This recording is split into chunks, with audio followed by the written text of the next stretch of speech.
नवाज शरीफ जो हैं मौजूदा सेटअप के अंदर उनकी पॉलिटिकल उस तरह से उनकी आपको मुतहरक होना दिखाई नहीं दे रहा। पामिस्ट उनके बारे में अपनी राय क्या रखते हैं और जो पॉलिटिकल पामिस्ट हैं वो अपनी क्या राय रखते हैं।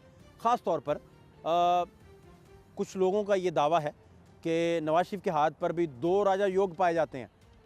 तो फिर आज के दौर के नवाज शरीफ जो हैं वो कब रेलिवेंट हो जाएंगे या ये मामला इसी तरह चलता रहेगा, पॉलिटिकल पामिस्ट या फिर पामिस्ट आपस में इनका तकाबली जायज़ा अगर लें तो बात फिर किधर जाएगी, ये जानना भी ज़रूरी है।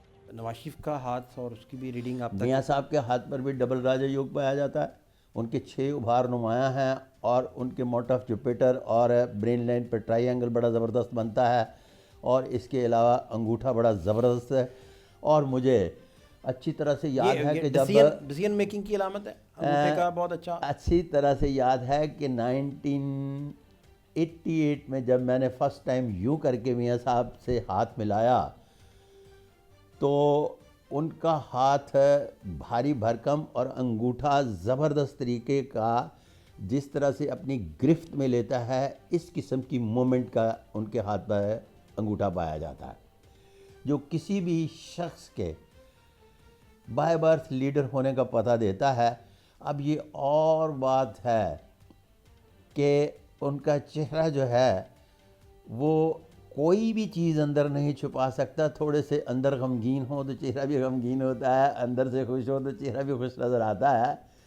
लेकिन जब लीडरशिप की क्वालिटी की बात करते हैं तो वो उनमें भरपूर तरीके से पाई जाती है। भुट्टो साहब के बारे में भी कुछ जगहों से मैंने पढ़ा कि उनका भी जो अंगूठा था वो भी कायदाना सलाहियत उसमें भी बड़ा वाज़ेह, बहुत बड़ा लंबा और बारीक अंगूठा था क्रिएटिव लोगों का साथ।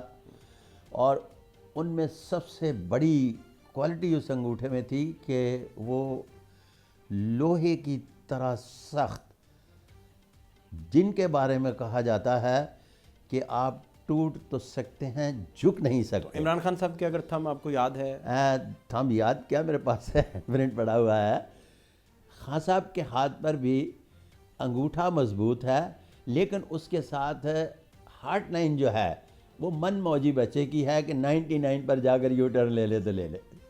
अच्छा, आप कह रहे हैं कि पूरे जायचे में अगर आपने खींचना है जायचा नहीं, हाथों की लकीर सॉरी, आपने पूरा जो फ्रेम बनाना है उसमें फिर उसका भी स्पोर्टिव होना ज़रूरी है। तमाम चीज़ों को हमने पूरा एक कॉम्बिनेशन बना के तो किसी भी शख्सियत के बारे में बताना है कि आप क्या हैं। नाज़ो अंदाज से कहते हैं कि जीना होगा, नाज़ो अंदाज से कहते हैं कि जीना होगा, जहर भी देते हैं तो कहते हैं कि पीना होगा। जब मैं पीता हूँ तो कहते हैं कि मरता भी नहीं, और जब मैं मरता हूँ तो कहते हैं कि जीना होगा। सादिक मलिक साहब का ख्याल है कि नवाज शरीफ साहब की जो हाथ की ग्रिप है वो मुनफरद है उन बाकी हाथों से जब आप उनसे मुसाफा करते हैं। साथ उनका कहना है कि नवाज शरीफ अगर खुश हों तो चेहरे से खुशी नहीं छुपा सकते, अगर उदास हों तो उनके चेहरे से उदासी भी आया हो जाती है। इस बात को सोहेल बड़ाई साहब किस तर्ज में कर रहे हैं और सादिक मलिक साहब हमें किस तरह समझा रहे हैं? जो नवाज शरीफ साहब का हाथ की ग्रिप है और वो जो अंगूठा है उनका जो अपनी गिरफ्त में ले लेता है, कायदाना सलाहियत वाला, आपका कॉलम भी आज वाला भी मैं देख रहा था, तो दूसरा वो कह रहे थे कि लेकिन वो अगर नवाज शरीफ साहब परेशान हों तो चेहरे से पता लग जाता है, खुश हों तो चेहरे से पता लग जाता है, बकौल उनके। तो इनको लेकर आपकी क्या कोई वक्त ऐसा भी आ सकता है कि सारी बिछाई हुई शतरंज की बसात वो उलट दें? वो तो देखो किसी वक्त भी, ये तो दुनिया में बड़े इनकलाब भी आए हैं, मुआज़े भी हुए हैं, हैरत अंगेज़ वाक़यात भी हुए हैं, वो तो किसी वक्त भी हो सकता है। मसलन फरवरी इलेक्शंस जो थे, मैं इनके बारे में जब भी तजिया करता था मैं यही कहता था कि गवर्नमेंट जो है वो तो आनी है नून की, ठीक है, और वोट जो है मैं कहता रहा कि कबूलियत और मकबूलियत है इमरान खान की, लेकिन कबूलियत नहीं। और फिर मैं एक तजिए के अंदर हमेशा एक चीज़ ऐड करता था कि कोई ये कहना कि उस दिन इमरान खान वोटों में हार जाएगा, इसके लिए एक 10% की 15% की अनप्रडिक्टेबिलिटी है। और वो अगर उस दिन वो निकल आए तो रिजल्ट्स बदल जाएंगे। अगर निकल आते हैं तो फिर हाँ, तो वो निकले। तो आप कह रहे हैं कि वो किसी लम्हे भी आप कबूलियत और देखो वो तो फ़र्ज़ करें हमारे यहाँ मुक़्तदरा जो है ना, वो भी हर आर्मी चीफ़ के साथ अपनी सोच बदलती रही है, ठीक है। तो इसलिए ये कोई प्रेडिक्टेबिलिटी 100% तो नहीं होती किसी चीज़ की प्रेडिक्शन। लेकिन फ़िलहाल के आज के जो हालात हैं उनमें तो मुझे कोई गुंजाइश बहुत ज़्यादा दोनों तरफ से निकलती नज़र नहीं आती, which is bad. Asif Ali Zardari साहब के बारे में पामिस्ट अपनी राय में बताते हैं कि वो अपनी इनिंग खेल चुके हैं, अब वो बिलावल साहब के लिए अपनी इनिंग खेल रहे हैं। लेकिन जो पॉलिटिकल कमेंट्री करने वाले लोग हैं वो बताते हैं कि आसिफ अली जरदारी बड़े तशवीश में मुब्तला थे इन दिनों और बड़े परेशान थे। इस बात के अलावा भी बहुत सारी बातें उनकी जरदारी साहब से हुई। वो बातें क्या थीं और जरदारी साहब के बारे में पॉलिटिकल राय फिर क्या आई, ये भी देखिए। बिलावल साहब का भी आप हैंड प्रिंट कोई देख चुके हैं? अच्छा, बिलावल साहब के हैंड प्रिंट अभी मेरे नहीं मिले, आप तक नहीं पहुँचे। जरदारी साहब का? जरदारी साहब के हैंड प्रिंट मेरे पास मौजूद हैं। तो उसे आप क्या बताएंगे? उसमें जरदारी साहब के बारे में वो अपनी इनिंग्स खेल चुके।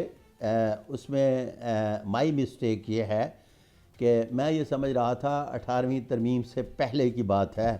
अब ये इसको जवाज़ या ऐसे ना समझा जाए कि मैं मिस्टेक लफ्ज़ बोलने के बाद ये पेश कर रहा हूँ लफ्ज़ कि वो अपनी पहले इनिंग्स अपनी मुकम्मल कर चुके थे।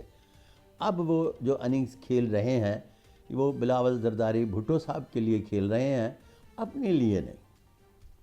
अच्छा, तो ये तो बड़ा दिलचस्प है कि वो आप कह रहे हैं कि ये इनिंग्स बेसिकली वो अपने उनके लिए नेक्स्ट खेली जा जनरेशन रही के लिए है।